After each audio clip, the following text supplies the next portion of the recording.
Hey everybody, I'm Chef Tom with atbbq.com, and today we're getting back to our kitchen basics. If you're just getting started on your cooking journey, this is one of the things you need to know, and that's how to make mirepoix.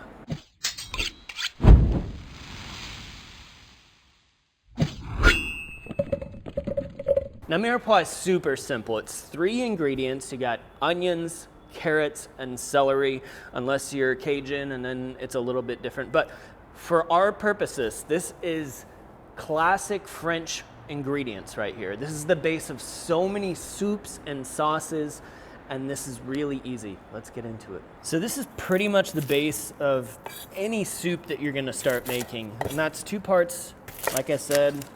Onion, I like yellow onions, but you can use any kind of onion that you want. And I'm almost always going to do kind of a medium dice on these. Now, speaking of kitchen basics, there's more than one way to dice an onion, but my preferred method is to kind of do like all around the world, where you just slice down into the middle. That way you don't have to do a bunch of these things and try and cut your hand. And then we'll just go just like that.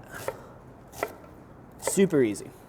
So if we've got 2 cups of onion here, that means we need 1 cup each of carrot and celery. You can either peel or scrub your carrots, just make sure that they're clean.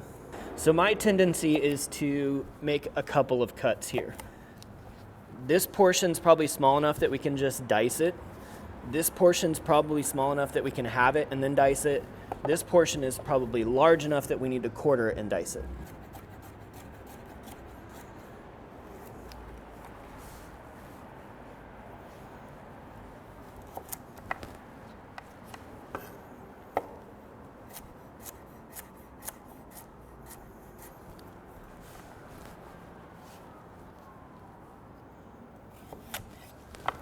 It's not perfect science, but the idea is to make sure that all of the pieces are roughly, that was a really terrible cut, I'm sorry guys, roughly the same size.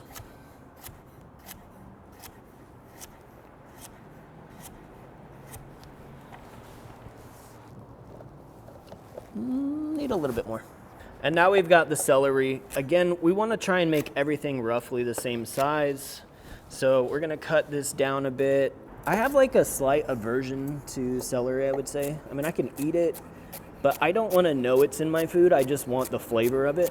So I tend to cut it a little bit smaller than everything else. Now from here, the world is your oyster. You can do anything you want with this stuff. This is about the size that I would use to make any sort of sauces or soups or anything like that, but you could also use this as a foundational basis for your stocks, like if you're making a chicken stock or something, and then you don't have to cut them up quite as much. But this is, again, Cooking 101, how to make mirepoix. Thank you guys so much for watching. Be sure to check out atbbq.com for all the products featured in today's video. If you enjoy this, be sure to hit that subscribe button. And if you have any questions or comments, or there's anything you'd like to see me cook, let me know in the comment section down below, and let's be good to one another. For more recipes, tips, and techniques, head over to atbbq.com/thesauce. All things barbecue, where barbecue legends are made.